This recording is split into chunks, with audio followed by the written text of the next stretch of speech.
Hey everybody, welcome to Shut Up and Listen to Her. Her health matters, and today we're going to be celebrating the doctors that are doing the right things. I'm here with my amazing co-host, Miss Tiffany Kane. Hello, Tiffany. Hello. And I am showing up as I am today. I do not feel good.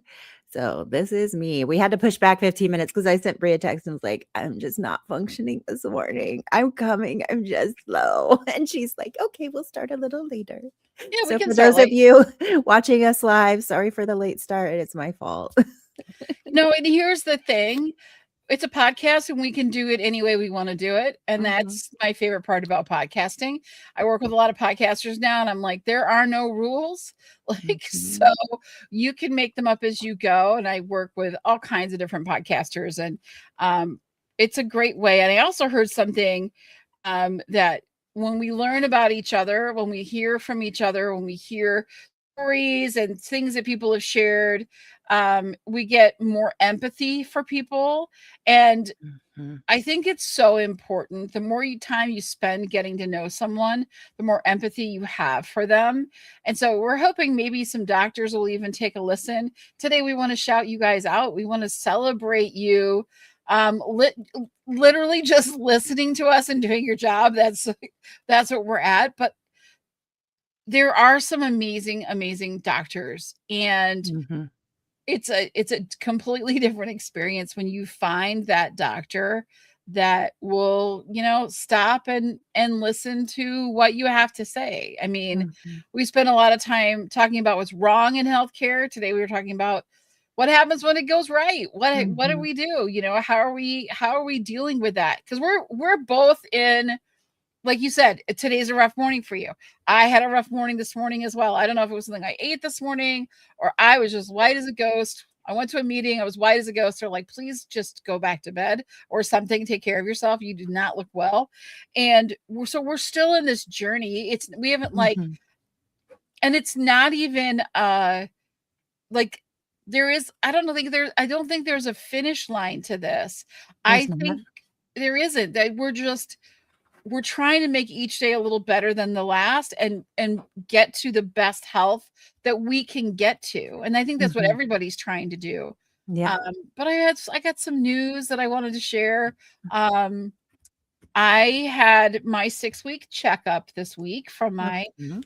my post-op, and it was with my doctor's PA, who's amazing as well. She's like so Sometimes awesome. PAs are like you prefer getting them Yeah. physician assistants or nurse practitioners because they spend a little more time with you and they listen and Yeah.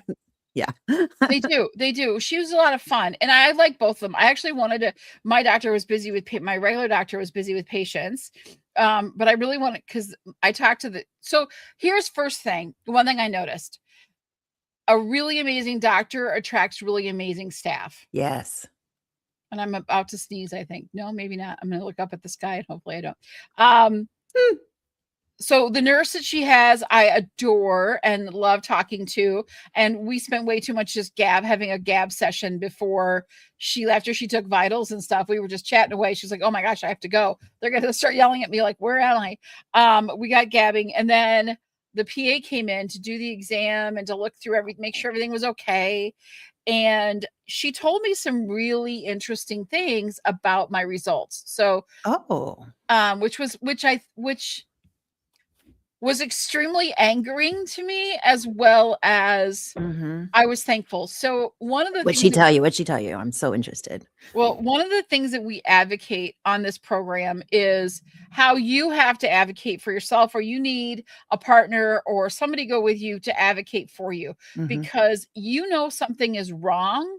And whether your test results can be within normal, whatever they're calling that, but maybe that's not normal for you, right? And so if they're just looking at that, they're like, oh, you're fine, and they're dismissing you, but Mhm. if something is wrong, you have to fight for it. And it was because of this, doing this show with you, Tiffany, and I don't want to say stealing, but borrowing some of your fight and anger and relentlessness, and feeling that support from people.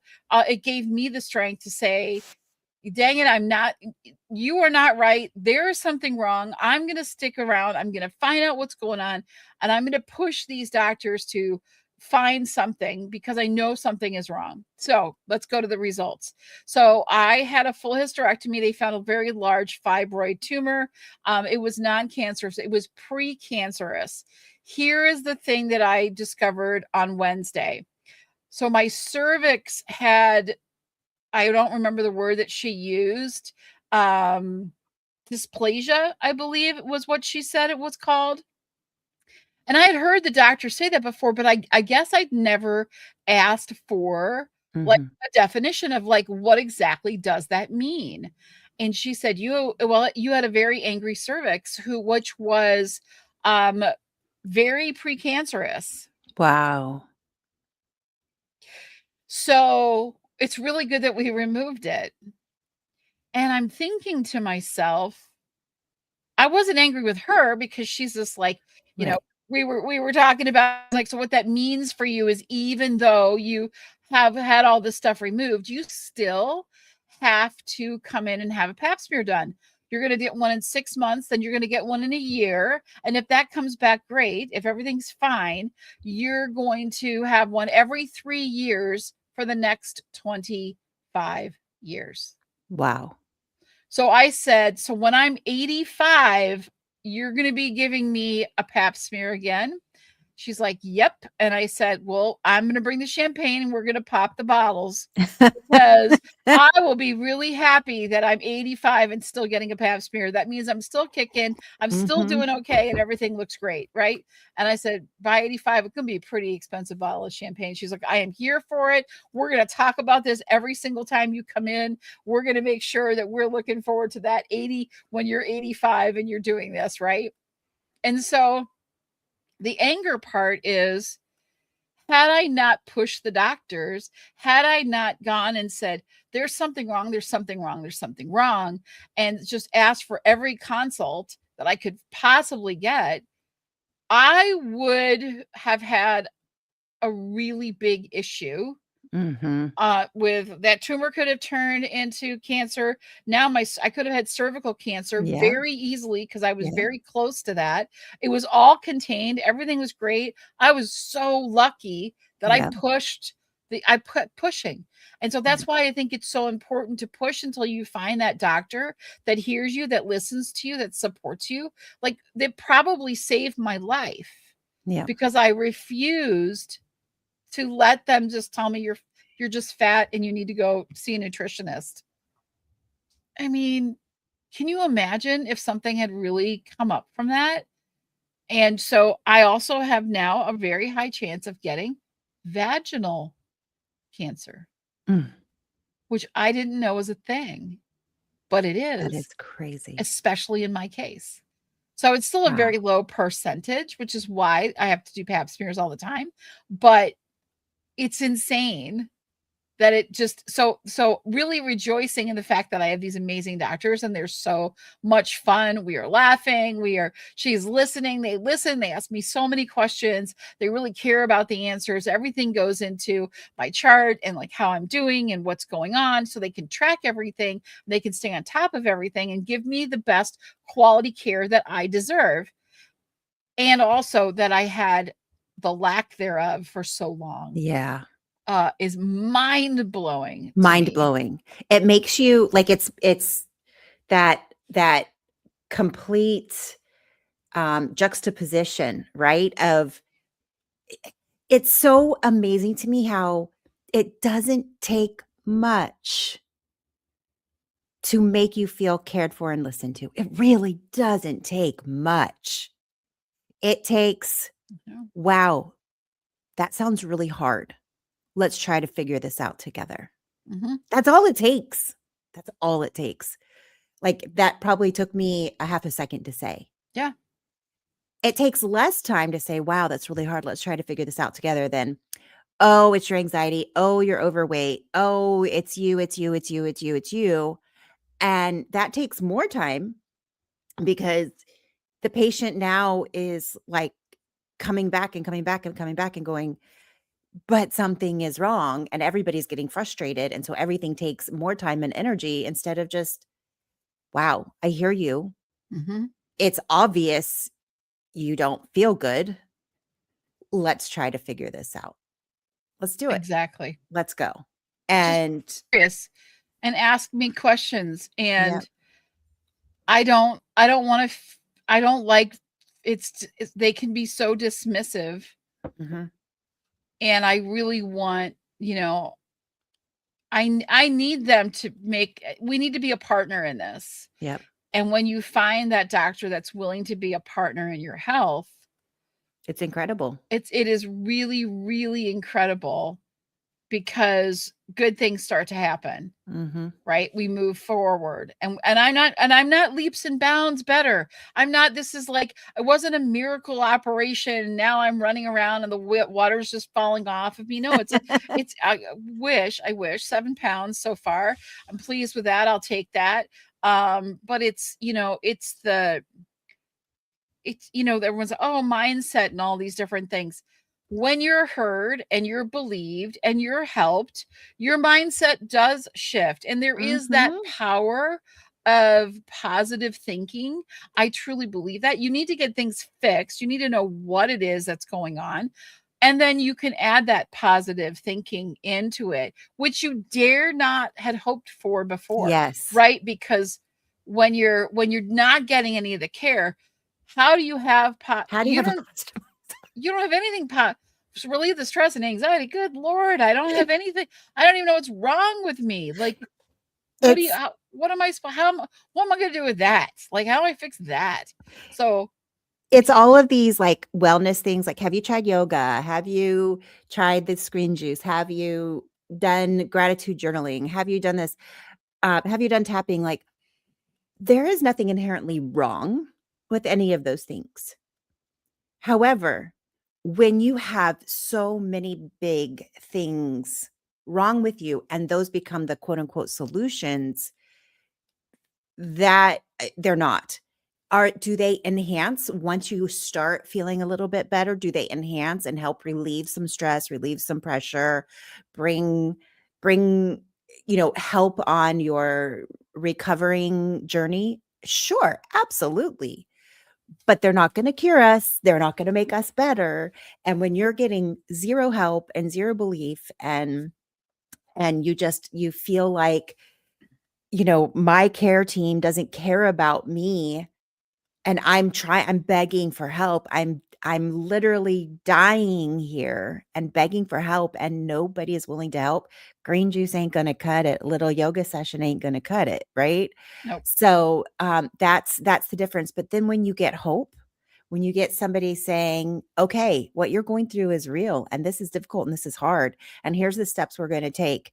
And it may take us a while to figure this out, but we're going to do this scan in this lab and talk to this specialist. We'll regroup after that. And then and we've got a plan. And I hear you and I'm there for you." Well, suddenly there's space for a little bit of that self care. There's space to Yes. go on that nature walk and ground your feet in the grass and start feeling a little bit better because you have that, okay, I'm not in this alone. And I I'm not so overwhelmed. You just don't have the mental capacity for any of like the gratitude, the wellness, the whatever when everything feels so overwhelming. It's that hierarchy of needs, right? We all have this basic need for food, Yes. safety, to know that lion's not going to attack us when we turn the corner, right? And if you don't 100%. have that, you can't get anything else. You've got to get that basic safety feeling. So, Yeah. It's hard. I look at it like this. You know, I I feel like when it was before I had help, I felt like I was dropped in the middle of nowhere with no water, no light, no direction, no idea mhm. which way to go. Oh, and by the way, everything is black. You can't see your hand in front of you. And so, if you want me to think positively and relieve stress, but you've left me in this space where I don't know up from down. I don't know how to find light, I'm in this darkness that I can't escape because I don't even know which direction to go in. Yep. It's impossible for any normal human being to figure out what's the right mental attitude besides despair that you Mhm. can be sitting in. But the second, and I'm not saying that all of a sudden came on and this beautiful limo picked me up and handed me a cocktail and I was off to a luxury hotel. I'm saying all Wouldn't that that be happened nice? was, right, was they cracked a light. They Mhm. gave me they gave me the beginning of a map and my first destination and a Yep. little sip of water, and they showed me that there was something to walk towards. Yep. And in those moments, I can use the positive mindset and the keep going, you got this, just get to that first hurdle, and then once you're past that, we'll get you to the next one. And so you can build that momentum and that hope and that light that you need to travel, that you need to go to in all of this. So You none of know, this stuff works. I don't need yoga if I'm in a black space I can't find my way yep. out of. Yep. I don't I used to run marathons, okay? Loved running marathons. Loved it. Um there was there's this energy, there's this together, we're in this together. But here's the thing, on marathons, there's aid stations along the way. There's people cheering on the sidelines. Mhm. There's a route. Like, you get it ahead of time, you know what the route is going to be, and then there's markers along the way. There's people running with you. Some are ahead of you, some are behind you, some are right next to you. There's first aid station. When something goes wrong, there's somebody there to help you. There's, if you're not able to finish, there's somebody that can take you on a cart to the finish line, because you're blew out your knee. Like, I have a friend who that happened to, right? Um, you have that help along the way. You have that support along the way. And if we look at, for those of us with chronic illness, we're running a marathon that literally has no end, right? Like, it's a Mhm. 100-mile marathon. Yeah, 100-mile ultra marathon is what we're running. And um we need that support. We need those aid stations. We need the cheerleaders along the way. We're willing to do the work. No marathoner finishes without doing the work themselves. So that's fine. Willing to do the work. I will do whatever it takes, one foot in front of the other.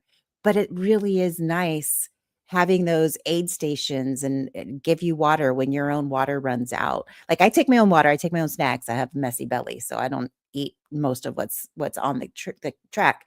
But it's nice if my stuff runs out that I have the option, right? Mhm. And it's nice having those people on the sidelines cheering. And there was one time where I was running and it was cold and it was raining and my fingers literally wouldn't move. And I was able to go into an aid station and just warm up my hands, right? Because I have Raynaud's. And so when they get cold, like, they won't move. So I was able to go and warm up my hands and just get a little relief from that. So um it's and that it, for people that don't understand the journey we're on, if you kind of picture that, that's what we need from our friends. Just sidelines, cheer us on. Woo, you got this. You don't have to hold our hand. You don't have to take us across the finish line. Just, woo, you got this. You got this. And from our doctors, if they're those aid stations carrying us Exactly. forward, and they're the ones marking the course of, okay, here's mile 10, here's mile 11. If they're helping us mark the course, and we get some first aid sometimes, and sometimes it's just a drink of water, and sometimes it's a snack, but our doctors are our aid station along the way. That's kind of how I visualize it. And you know running a marathon without that stuff is doable, but it's really, really hard, and you can get Really lost. hard. And um you know sometimes it's impossible. you know there Yeah. So there's an ultra marathon course that has been going on, I think, for like 50 years, and in 50 years only 6 people have ever finished it because it's that hard of a course. It's not marked. There's no aid stations. You can't have pacers with you. You have to do it on your own. And every year, hundreds of people sign up for it, and they all don't finish. Wow. And when somebody finishes, it's a huge event in the running world of like, oh my God, somebody finished this course. Our healthcare shouldn't be like that. It No, it shouldn't shouldn't. be 1 in every 1,000 people gets to finish the course, right?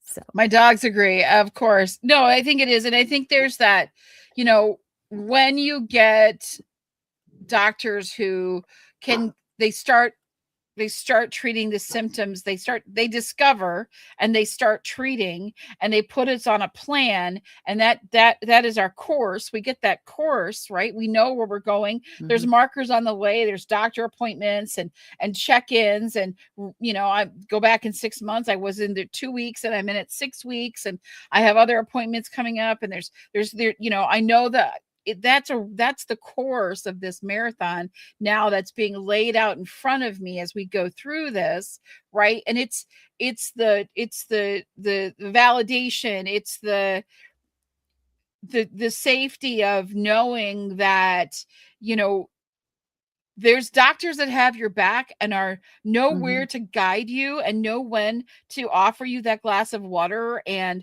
get, you know, warm your hands and do the things as they push you forward to better every single day.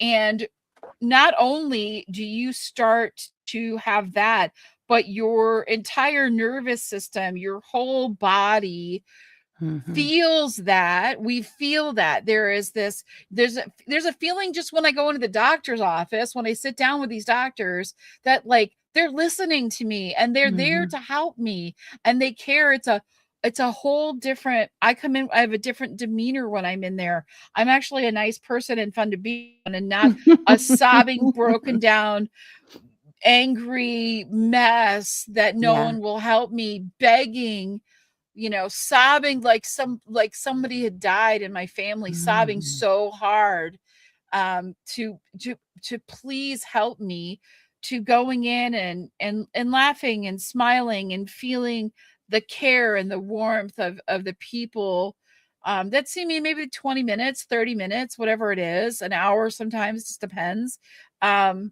But I come out of there knowing, I know what my next step is. I know the direction I have to go in. I know the guidelines and the route of that course, and I know if it's going to be uphill or downhill, and I know if like you know, this is through rough terrain, or Yep. it's Yep. actually a nice flat road surface that we're just going to keep trucking along on. So all of those things, they make that experience, you know, where your nervous system relaxes, which I think is one of my biggest problems, is that my body knew, and I didn't know how to tell me. I didn't know what it was. Didn't know how to tell the doctors, didn't know anything, but my body knew there was something wrong. And I'm Yep. hoping that my body is also recognizing that things are moving right Yep. now, and it's so it can relax and it can do the right things. And then I can do meditations, and I want to do some havening. I was literally just talking about Hillary Russo the other day. I met a gal from Ireland who is into havening, and I was like, that's random. And they're like, yeah, they were just in Dublin. They did a big conference last year. I'm like, oh, I have a friend. Her name's Hillary Russo. She's like one of the top trainers in the world, and she was speaking at that. And so it was almost as if like that was just put in front of me to say, hey, guess what? You have a friend that's one of the best in the world. You should reach out to her. So I have to reach out to Hillary. But you know what I mean? It's like things get put in front of you that to remind you, hey, your body, your internal body is healing. Let's work on like that nervous system. Let's work on some other things now that you have a direction and you're ready. Now you're ready for this. Yep.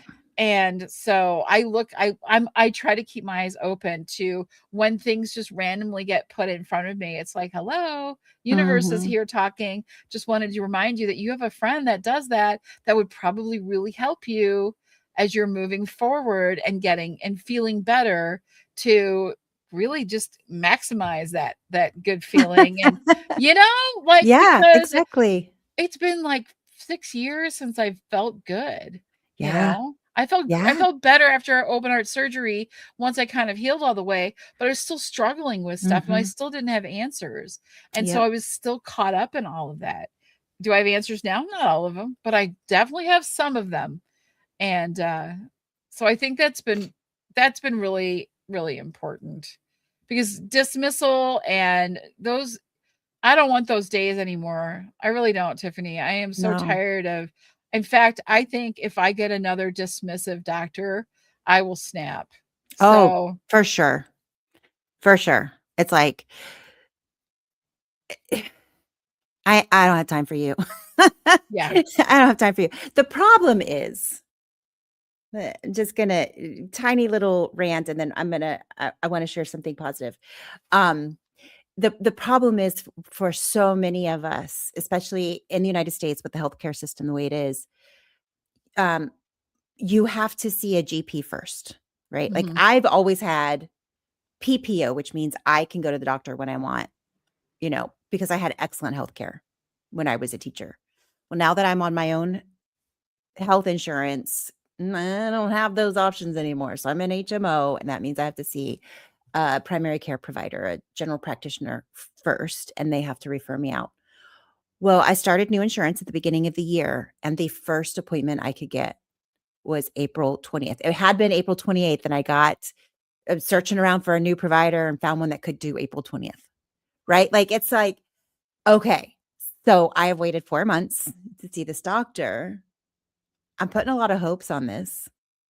If this doctor doesn't work out, then I have to switch, and who knows, is it another 4 months? And then, like, so that is the reality. Like, it's really nice to say, "Oh, if a doctor doesn't work out, you just find a new one." That it sounds really good and really awesome and really empowering. However, the reality is it's not that easy, right? It's not that easy for many people. Yeah. And so we hear you, those of you who are like, it is not that easy to be like, well, goodbye, you suck. At the same time, what I did was I did search and I did read reviews and I tried to find somebody that kind of hit all of the points that I was looking for. Yep. Now every doctor has very mixed reviews. Like, there is no doctor out there that's like, "Oh, I love this doctor." And if you find that doctor, it's kind of like, are these people honest? But I'm hopeful. I'm hopeful. The most complaints I heard about this doctor was her front office staff had attitude. So I'm like, okay, whatever. Um, anyway, but what I've done is I've utilized our best friend, AI, medical AI, to help me with my first appointment because Mhm. I know that doctors can get very overwhelmed when you walk in and you're like, "Hi, I have all of these issues. Help me." That and it can be like, "Whoa," right? So, I put in a prompt of I'm going to be seeing a new doctor. Help me prioritize my concerns, help me, with the language of how to talk to the doctor, what to say, and, how do I approach this doctor so that it is a good experience? And so I just wanna read now, I'm very lucky that I'm in a clinical trial, so You that are. it leads gravitas to what I'm saying. It's like, "Oh, there what you're saying is real. It's not all The over your really, head." really big experts have already confirmed this, and you need to Yes. listen to them. Yes. Yes. So, this is the summary. This is what I say to the doctor when I walk in the room. I have a complex multi-system condition currently being managed by a UCI clinical trial team. I am transitioning to establish a local coordinating PCP. I need help with medication reconciliation, local lab orders, and specialist referrals aligned with my clinical trial team's recommendations. Boom. There you That's go. it. That's it. And then I have a list of my active conditions in priority order. Can I hand you the paper? Yeah, make it Sure. simple. And Love that. then they're in order from, the hypertension issue, the exertional hypoxemia I have, possible pheochromocytoma possible connective tissue disorders, my anemia, my Cachy-Ritchie disease, my prediabetes, my secondary hyperparathyroidism, my dysautonomia features, perimenopause, my thyroid nodules, and then there's a list of my medical history, all on one page. Keep it simple like that. Put it all on one page because that's a lot to digest. I would, I think what's really been for me anyway is making it what is the hardest part of my day right now. Yeah. And I know that like when I first went in, and what actually got my cardiologist to kind of move his butt along a little bit, since he wasn't real excited about it because my heart seemed fine, was saying I can't do my normal daily functions. I can't. That's the key. That like this is now preventing me from living a normal life. I can't do these things, which I think is really what are the things like that like are the most immediate, Mhm. because here's the thing, and they could be really big things, but sometimes what the doctor is looking for is where can what can I help today? Like, can I give relief today on Right. something? And Right. so if they even, and that can just be feeling heard and maybe trying some things, Mhm. and giving them that opportunity to hear what that is, because that is what my doctor was like. I don't know how I said it. I was pretty emotional at the time. I can't really remember. But I was like, I can't do anything. And I think I said something like, I'm gonna have to have help showering and walking and doing like I'm right at that point. We are at a tipping point. Mm. And if I don't if not if something isn't done immediately, this is the outcome. And I think that was really, really crucial. I think first handing them a piece of paper with all of that, because that's a first a lot to say, but then like just like saying, here it is. I want you to have all this information. But I'm also saying at the same time, we don't have to go through this entire list right now. No. You can just Yeah. read it, right? Like, Yeah. I just want to make sure you have all of these things and are aware of them. But there's like, look at it on your own time when you can go through it, see if anything pops out to you, whatever. And then get into like, what's the thing That that, is really, really good advice. And Bree, I like how you mentioned that because I've been following a lot of doctors online, and they all say what to say to your doctor to get the best results. And the big thing is to talk about the immediate impact this is having on your current life and your day-to-day activities, and what you are hoping that doctor can help you with, right? Um, so if it's, something like I am having back pain and I need relief for the pain, I have tried physical therapy. We've gone down this road. What is the next step to help me with this pain? The doctor knows, okay, boom, this is what the patient wants.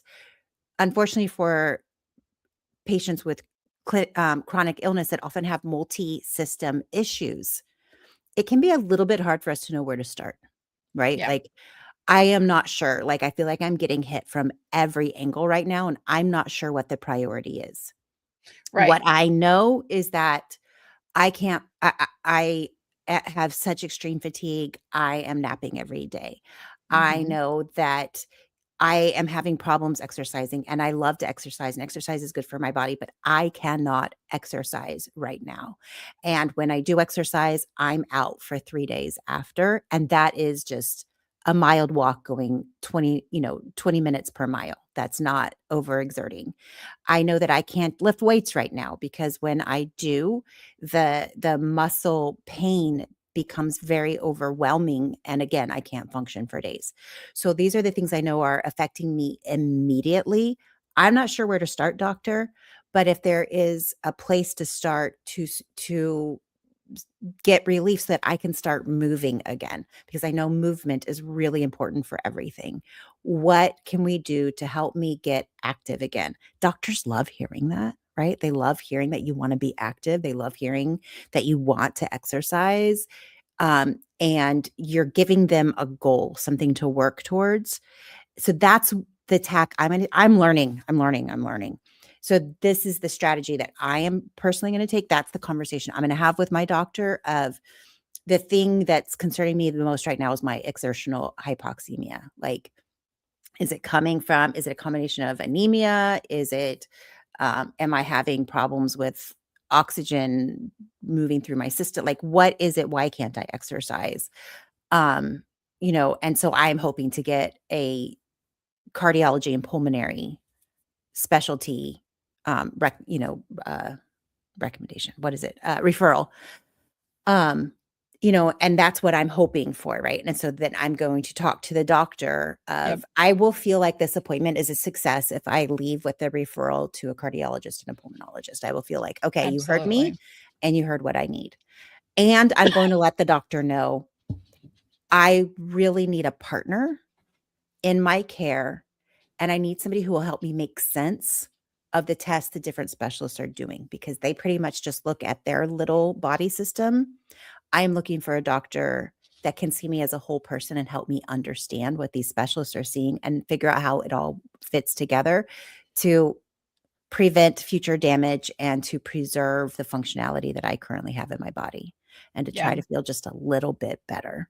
And to me, I would think if I was a doctor, that all makes a lot of sense. That's not overwhelming. It does make the only thing I would caution you on in this for a couple of reasons. First of all, we've done so much reading, so we understand. Like, I understand when you're talking these big terms and things like that, and doctors have studied it, and that's why they're doctors and they get.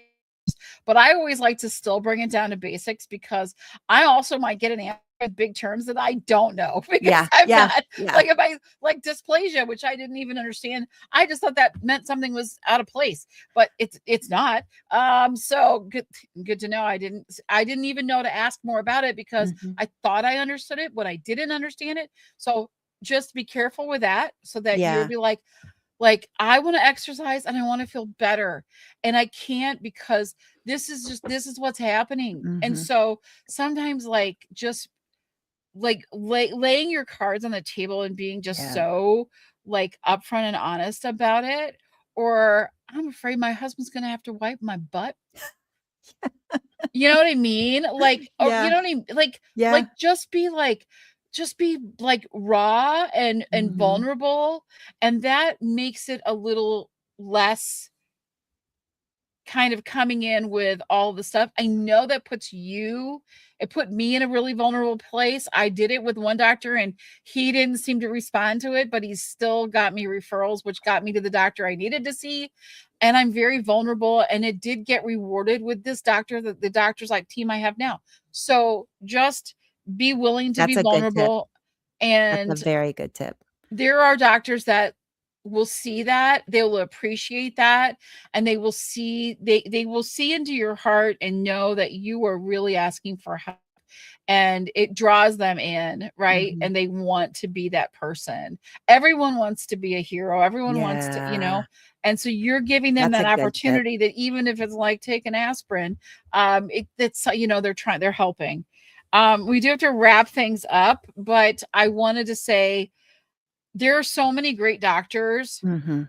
And one of the things that I made sure that I did with the nurses, with my main surgeon, with my PA, was tell them that not only am I so appreciative of the excellent care I've gotten, but that they also helped with my emotional and mental state, and that I told my doctor that she helped heal my soul by Oh, listening to me, and because it is broken when you are in a chronic illness situation and you haven't had the care, and you felt like you're alone and you're struggling, and someone reaches their hand up and says, let me help you. It starts to heal within you, your soul and your heart and the part of you that also is broken Mhm. because of a system that really isn't there to help us many times. And I think it empowers them, Mhm. and I think it's important to say. So make sure you're out there saying those things. When you get a great doctor, Or tell them and that. nurse. And Let nurse. the Yeah, I nurses said, know. yeah, the nurses, every Yeah. single, like I said, every person that I talked to, I told them, Even the reception staff. Like, if yeah, they're great, wonderful. Like my clinical trial, the reception team at clinical trial, like we talked about our kids and travel and we make jokes together. Reception staff can be a great ally as well. Like if absolutely. they can bend over backwards for you, they For that will. all of a sudden appointment that just opened up, and Yep. oh, Tiffany's been waiting a really long time. I Yeah, remember, like, let me call and see if she wants this appointment. Dude, exactly. If that you've works, got man. I'll take all of it. treat them if you've got a good staff, treat them well. Even if they're having a grumpy day, like maybe you can brighten their day a little. Like they get pooped on all the time by people. Yeah, they do. So, Even doctors yeah. have a hard day. I wanted to give my surgeon a hug on Wednesday because I was talking to the PA and I said last time I had talked to the surgeon, she had been having she'd been giving bad news out to people, and that's a really rough thing for the Yeah. doctor to handle. So after she told me I was okay, like the first minute, she's like, I've been giving bad news to people, but it's not for you. I'm going to give you good news. I'm like, okay, we've got that. Like, that's all she said. I said, okay, we're going to pause for just a second and we're going to take deep breaths together and we're going to try to like bring our stress levels down. You need a moment to like just let's work on you as the surgeon who's been through a tough time today. And so when they told me that she had was having another bad day like that, I wanted to go find her and give her a hug and say, "Can we just breathe for a minute and relax and take a moment because you're Mhm. amazing and I know it's really hard some days, but I want you to know that you're going to be okay." Like they need care too. So Yep. Yep. like I we love got to that. wrap it up. Can I'm putting in a Share. link Yep. in our chat. It's Dr. Bio's Clinicians Who Care. Yes, Um, absolutely. she's got a page. So she doesn't vet the doctors in this, but what she does, it's a grassroots. Um, when you come across a doctor that is good, then the patients put that doctor on the list. And then as a patient, you can look at that list and see if there is a doctor in your specialty, in what you need that can, maybe you can go see. And so like I put my clinical trial surgeon on there because I've never met a doctor like him. He's just incredible. So it's really nice. You can look through this list and maybe there's a doctor in your area in the specialty that you need that another patient has said this doctor went above and beyond, and maybe you can find somebody. So I first of all, I love Dr. Bio, Bayo. If you don't follow her on social media, follow her. She has She's lupus. Am I amazing. correct? I think Um, so. and she was very gaslit about her lupus. And she's like, if me as a doctor was very gaslit about my lupus and had a hard time getting my diagnosis, I know how this must be for people who aren't in the system. And her compassion and the way she tries to help people, here's how you talk to doctors, here's the care you deserve. She's just really one of those phenomenal doctors. So and I'm putting it out there in the universe. She's going to be a guest of ours one of these days. She is. I'm gonna get her. We'll get her on the show. She is really amazing because she's talking about exactly what we're going through, and she really does care, and she wants to find more doctors who care, and then connect you to them. And that's Yep. what this is all about. And that's what we want to say is we want to thank all of the people in healthcare that are working really, really Yep. hard, long hours, dealing with a lot of crap, and really going above and beyond, and showing us how much you care. We appreciate it. We as chronically ill really it makes just that smile and that friendly face Mhm. makes our day, and so we want to make yours as Thank well. you for being the aid station on our ultra marathon. Yeah. Thank you. All right, we'll see you guys next time. Thanks for joining us. Bye everybody. Bye, everyone.